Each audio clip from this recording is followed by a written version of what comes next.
day. Where there's a will, there's a way.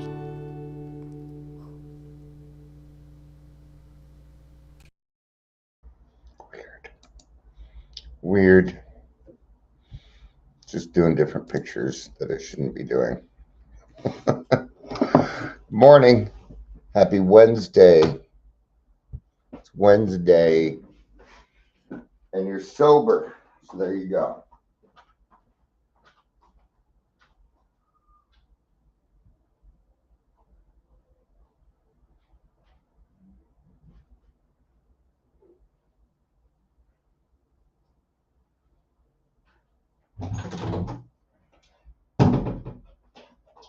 Hope you're having a good week. Looks like we got people showing up, right? Oh, there it goes.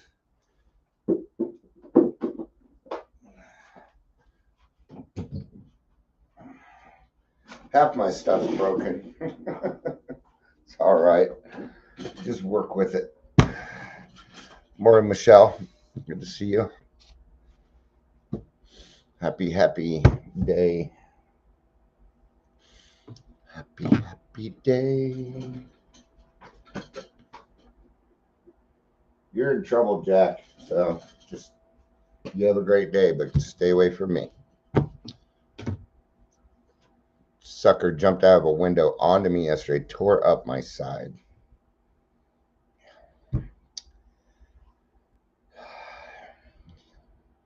I haven't really seen him since. He knows he's in trouble. This is the first time he's been in actual trouble. So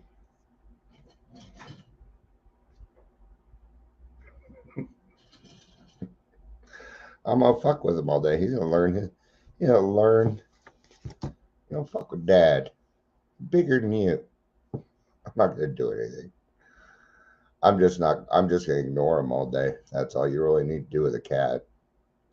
You know, it's funny because people are like, oh, they don't know they're in trouble. It's been like 20 minutes. They don't know. Fuck, they don't. Yes, they do. And so do dogs. They remember. They know. Don't go buying it. Oh, all right. So we're going to be in the 12 by 12 page 48 eventually. So let's go ahead and kind of get started. Welcome to Daily Trudge. My name's Dion. Woke up a little bit later, so I'm not quite awake yet. I usually get up at 9, but I didn't get up till 10 today for some reason. If you're here, please say hello, whether watching the live or the rewatch. I don't do alarms. I'll have an alarm. Not saying I don't have alarms. There's just no need for one. I usually get up at about the same time every day. It's once I've had enough sleep, I get up. That's as far as it goes. More coffee. Give me a coffee. There's some ads going around now, or there's a news thing going out now that now they're saying again that alcohol's kind of good for you. Make up your minds, government. Is it good or bad for us? See, this is exactly why the government should stay out of recovery services. They should not be a part of the solution because they're the problem. That's like solving your alcohol problem by drinking more alcohol. Be the same thing. Ourselves as individuals, there's only one sure test of all spiritual experiences. By their fruits ye shall know them. What are the fruits? Those are your actions. What are you doing? Right? Earlier I saw a post. I've not been on as much, and everything I do watch is just funny. I tried to read, but I couldn't. The words are too small.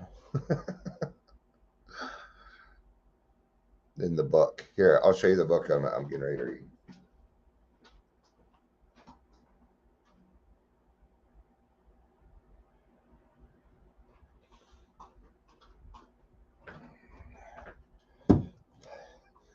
My wife bought me this set a long time ago, and it is The Hobbit. I've read this 100 times. That's why I'm reading it, because I know it very well. Look how small the print is. But they're like, it feels like leather anyway. This nice leather bound stuff. So, but the words are so small. And I wasn't awake enough. Now I probably can. My eyes are usually pretty filmy. But anyway, by the fruits ye shall know them. Let's look that up. Let's go a little bit more into that one. Sounds a little Bible-y to me, because it is. Dude, enough. Yeah, like if you You don't need to rub on me 24 hours a day.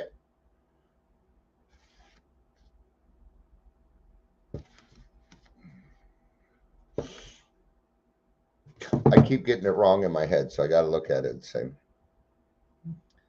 by their fruits ye shall know them, meaning.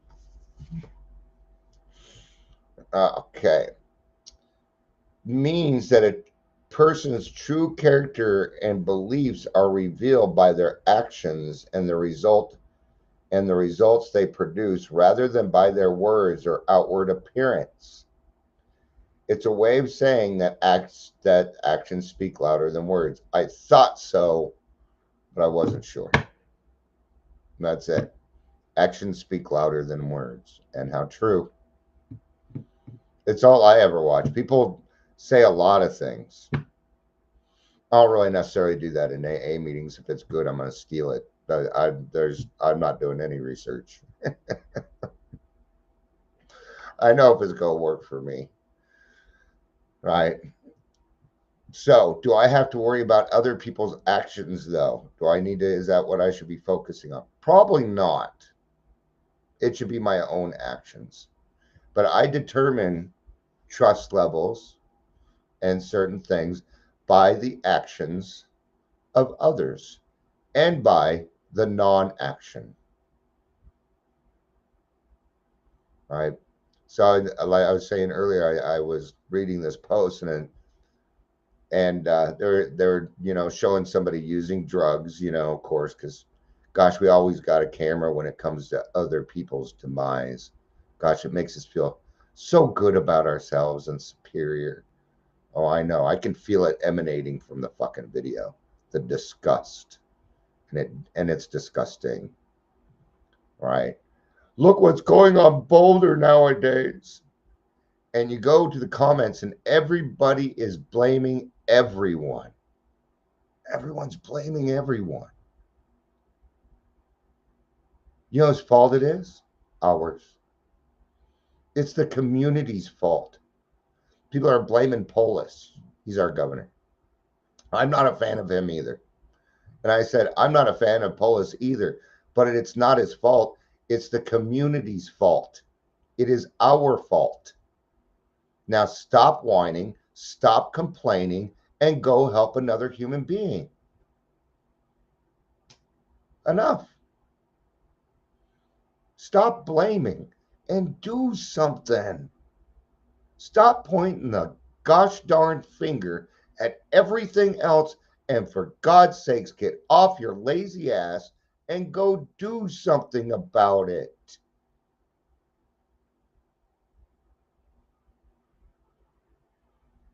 And it's the same thing here. Yeah. God's watching. I can tell you that. God's watching. Otherwise, not that that's a threat. It shouldn't need to be a threat. It's a good thing. You know what integrity is. You know what esteem is. Doing the same thing even though no one else is looking. Yeah. You ever, and I know this happened to you because we're human beings and we're alcoholics. You ever do something and change your mind because there were other people looking, like maybe a grocery cart? You decided to go ahead and put it away because there was somebody kind of, you saw somebody else doing it and you felt a little guilt, pain of guilt, a little twang of guilt, right? This just happened to me. I don't know if it was necessarily a cart. I don't know that I'd come up with an example, but it's happened to me where I did the right thing because other people were looking. But if they weren't looking, I would not have done the right thing. That's the honesty I need to have with myself. Am I still going to do the same thing even though no one is around? That's integrity. That is the action. And I'm going to notice it whether I'm around or not, because it's going to display in your attitude. You're going to act a certain way. You're going to do certain things in front of me in the meetings or wherever. And I'll notice it. Yesterday I was listening to this because some of the recovery stuff I do listen to if it's a decent story and they're a good speaker. I like to listen in, steal what I can to add to my own recovery, right? But he said he was drinking 17 liters a day of whiskey. That was a lie. It was a lie. I don't know if it was 17. Maybe I'm off on the number. Because I'm doubting myself on that number. No, I looked too many things up yesterday. It's not telling me. Because I went and looked. I'm like, since what I do, gosh, I got a lot of weird stuff in here. There's just a bold-faced lie. Okay, that's a lethal dose for anybody. Maybe it was 7. I don't know, but it didn't sit right. And I've worked with a lot of alcoholics. Okay, but yeah, all right. I don't need to go into why. Nobody gives a fuck. No way someone could drink that much. See, Michelle, I'm correct, huh? Yeah. Bullshit. A day, every day, for years and years and years. I'm like, no, I'm sorry. That's a fucking lie. How am I supposed to believe the rest of his story? You started out with a lie. Anyway. All right. So by their fruits ye shall know them. This is why I think we should question no one's transformation, whether it be sudden or gradual. Whether it be sudden or gradual. Okay, now, the transformation being the spiritual experience. That's what I'm not questioning. Okay? But when somebody runs around and they've got 40 days of sobriety telling other people how to stay sober, I'm sorry, that's not the transformation we're talking about. We're talking about a spiritual experience because clinically it's going to take you a year. And it might be shorter than that if you're younger. But on average, it takes about a year for an alcoholic to get their life together. Right? That does not mean completing the 12 steps. You can complete the steps in 3-4 days, but it's still going to take you a year. You still shouldn't make any changes in the first year. Okay? See, the obsession's been relieved. Good. You have another thought process. It's fantastic. I love it. But all it really is a good start. There's more to it. Anyway. But either way, I have no right to question somebody else's transformation. No, I don't question it. I enjoy it. I get to enjoy it. Why do I get to enjoy it? Because it's happened to me too.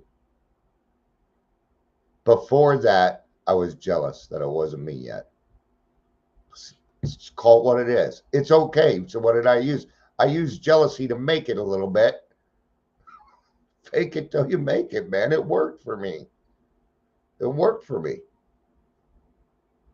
But I wasn't able to really appreciate other people's transformations until I transformed myself. It always starts with me. I'm trying to think of where it doesn't start with me to kind of prove that wrong. So because I don't like that hard, fast, always. I don't always like that. But there are some facts that are just they're black and white. You either believe in God or you don't. There's no gray in there for me. Maybe it's a little gray to start out for people. That's great. I'm not going to question that. Okay. If you're praying to your left shoe and it's working, fuck yeah. Do it. Do it. All right. Nor should we demand anyone's special type for ourselves because experience suggests that we are apt to receive whatever may be the most useful for our own needs. See, when I question it, when I want somebody else's spiritual experience, the spiritual experience is private. It's between you and your higher power, man, and no one else. It's not going, that spiritual experience isn't going to work for somebody else. They need their own because we are different people. We are ourselves as individuals, right? It also means that we are going to have different character defects. We all have the base character defects. We all have that, right? But for some of us, like for me, I'm gonna use a good example: anger, right? For me, I have found that I tend to be a little bit more angry than a lot of people that I meet in the program. I think one of my bigger character defects is my anger, absolutely, and I've actually started confronting it. Well, oh yeah, you want to fight me? Fight? You want to fight me? Anger? It's not how I'm doing it. Come get me, anger. Come get me. I used to be able to do that real good, but my shoulders just don't work the way they used to. Oh, come on. Crack a lack. Ah. And I say that because my bones are popping, not because I wanted to go do some crack a lack. We're going to go to page 48 in the big book from here. Let me double check that because my brain has been shifting things. Yep, page 48. All right.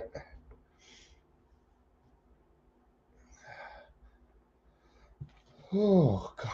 Humility, humility, humility. I'm going to go back to the middle of page 47 for anyone that would like to follow along.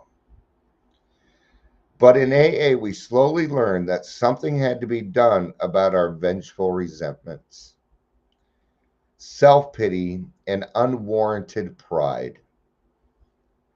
We had to see that every time we played the big shot, we turned people against us. And this can happen in recovery also.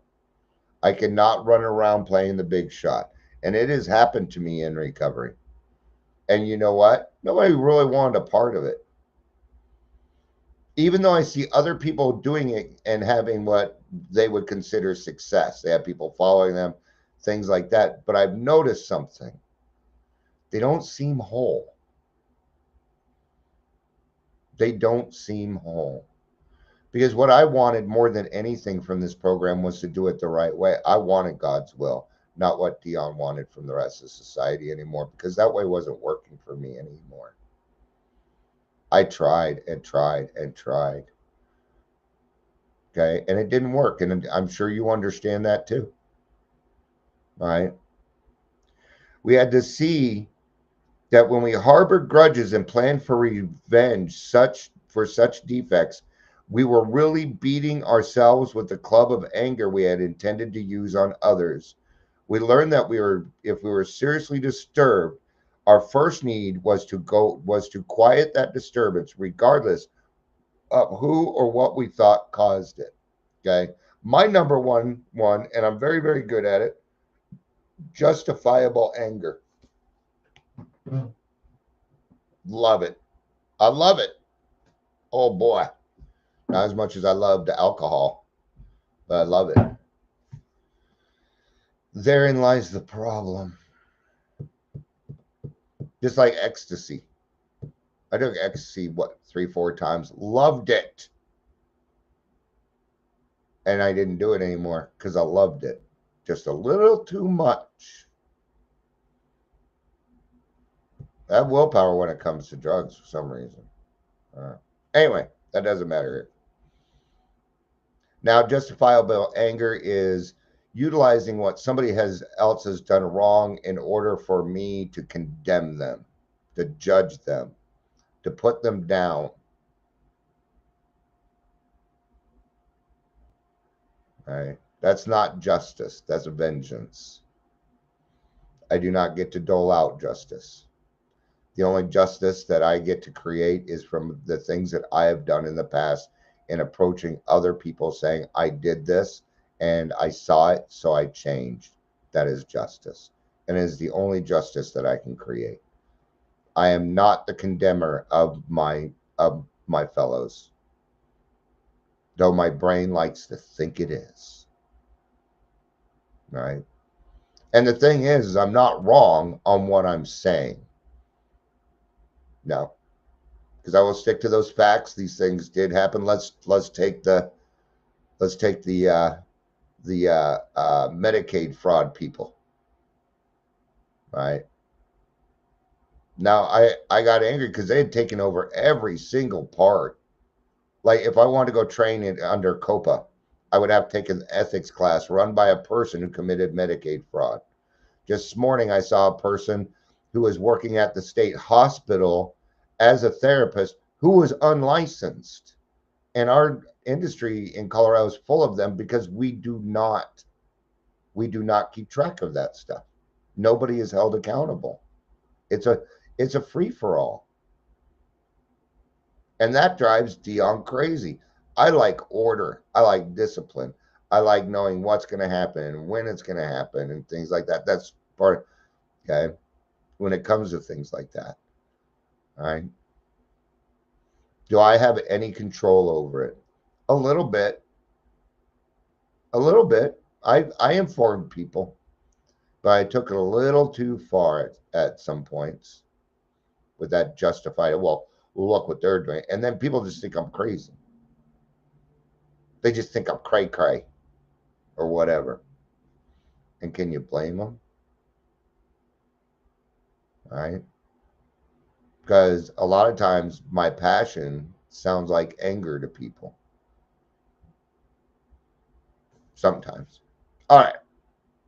But what was really going on is I was beating the shit out of myself that was intended for other people. So what do I need to do? Put the stick down. Put the bat down. Drop the rock. Put the gun away. I got to stop fighting. Everything and everyone. We learned that if we were seriously disturbed, our first need was to quiet that disturbance, regardless of who or what we thought caused it. All right? To see how erratic emotions victimized us often took a long time. This was something I was talking to my therapist yesterday. Let's talk to her about it. I'm like, it just seems like I'm just pissed off about this or that or this. And I am tired of creating my own victimhood. I'm tired of it. I don't want to do it anymore. I see it clearly. I don't want to do it anymore. Oh, you thought I was past all that? A lot of people think I am. That a lot of people, for some reason, think I'm cured, man. That I'm so mentally, and I am far from it. I'm not the guru. I'm not a saint. Fuck, I'm not a saint. I will sit here and F-bomb. It's about progress. I am not even close to perfect. No. And I'm okay with that. There's another, it's okay to be okay. Right? Got to stop playing the victim. It's hard not to. Children's usually the hardest one when people get here. That's where the real victimhood starts.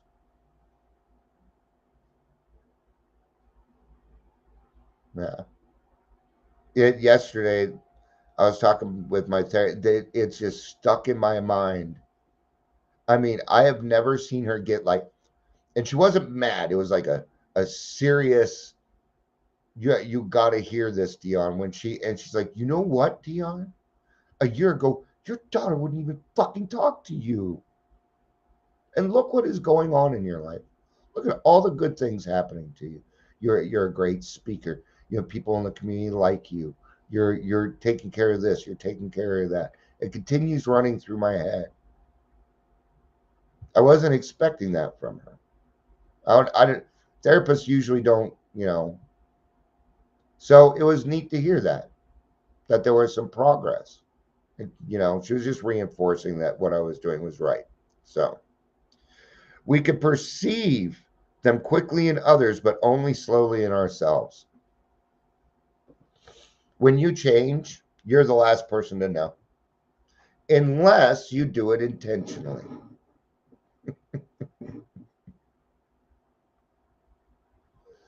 But I intentionally quit drinking. Did you, though? Did you? Or was there some outside force? It was the second one. No, nobody walks into AA of their own accord. No, I didn't. Right? So we can see the erratic emotions in others pretty quickly, but in ourselves, we can only perceive them slowly.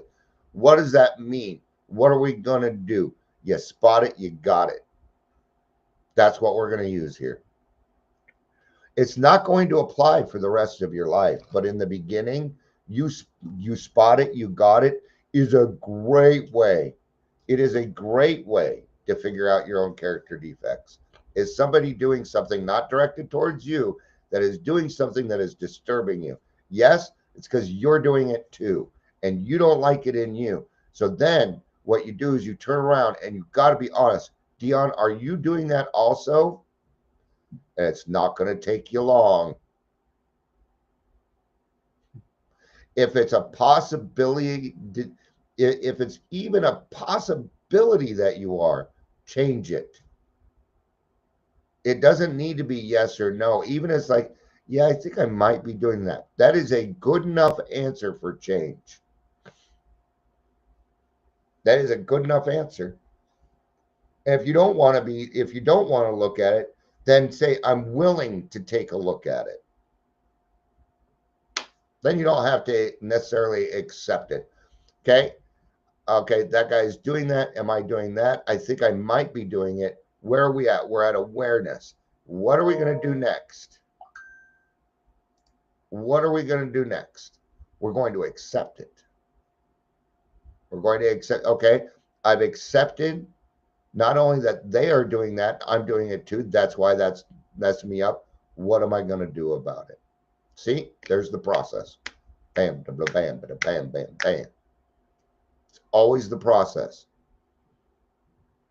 Right?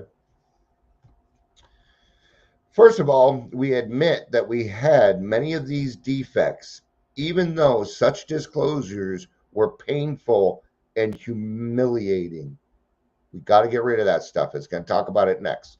Where other people were concerned, we had to drop the word blame from our speech and thought. I am going to rephrase that sentence. Where people were concerned, I'm going to take out the word other. Why am I doing that? Because blaming yourself isn't going to do a bit of fucking good either. Taking responsibility is not blame. Blame is blame. Blame comes with no action. It allows people to sit in their bullshit. Blame, shame, guilt. These are things we do not need to live with. Fuck them. Screw guilt. Okay. There's a bumper sticker on my mother's car for years. It said, screw guilt.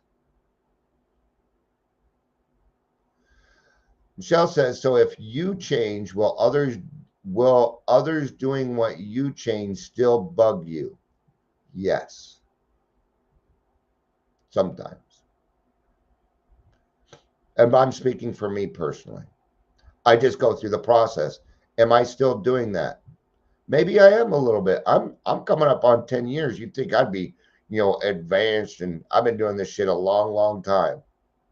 Oh, 25 years, man. Hey, working on this stuff. not in a row. But still sometimes, and why is that? Because sometimes I can slip into old behavior. So it's a reminder that we're working on it. So good question, Michelle. I appreciate that. But the answer is yes, it still happens. I still get intrusive thoughts too, you know, and I just do the same thing. A lot of times the answer is no now. No, I'm not doing that. Okay, then Dion, why are you judging them? Because this morning, the cat did this and it did that, and I'm kind of in a bad mood. Oh, there's the real problem. You're mad at the cat, not that person. You just want to take it out on them because you don't know how to take care of your cat. There you go.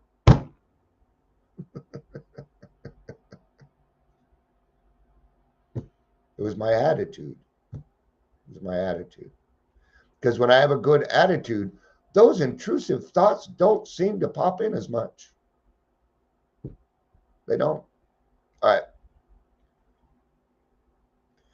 Where we had to drop the word blame, this required great willingness even to begin. But once over the first two or three high hurdles, the course ahead began to look easier, for we had started to get a perspective on ourselves, which is another way of saying we were gaining humility. Humility is always the key in all of this. It isn't it's thinking about yourself less, not thinking less of yourself. Okay. Yesterday I was in a meeting and worth kind of came up. Stop trying to determine your own worth. I don't get to determine somebody else's worth or my own worth. I don't determine that. I let God do that. Because when I determine my worth, I'm either a piece of shit or I am the shit. There's no in betweens. And I'm neither. So when I determine my own worth, I will put myself on a pedestal or I will bury my head in the sand. I'm an alcoholic. I go to extremes. That's what I do. So I let God determine my worth. Turns out a lot better that way. Of course, the depressive and the power driver are personality extremes, types with which AA and the whole world abound. Often, these personalities are just as sharply defined as the examples given, but just as often, some of us will fit more or less into both classifications. Human beings are never quite alike, so each of us, when making an inventory, will need to determine what his individual character defects are. Having found the shoe that fit, he ought to step in them and walk with new confidence that he is at last on the right track. Yeah. So there are these basic character defects, but you're going to find more character defects as you go along. This can go back to the fact that there's a lot of mental illnesses that look like addiction. You might continue on with like your narcissistic behavior. We are not narcissists, but we do have narcissistic behavior. We do. Lying, cheating, stealing, manipulating. These are all character defects on an individual basis. All right. So, beyond that, on the opposite side of that, what about the character? I don't know, your characteristic, your good characteristics. I wanted to do, because there's character defects and I wanted to play off of that, but it just didn't work. I couldn't find the right word. Character reflex. It's got to rhyme with defects. that's why it's not working. All right. What I'm saying is not everything in us is bad. In fact, only like 20%, maybe more. I'm not even going to give it a percentage. That's silly. Okay. There are things about you that are good. There are some things about alcoholics that are good, but we're using them incorrectly, like selfishness, love, the most inappropriate. I would say love is probably the biggest emotion that is abused. or confused. All right. So it's not just about finding out what's bad about you, but finding out what's good and reinforcing that good stuff. Because we go from setting ourselves up to fail to setting ourselves up to succeed. And that's where we need to get to. All right. Thank you, everybody, for being here.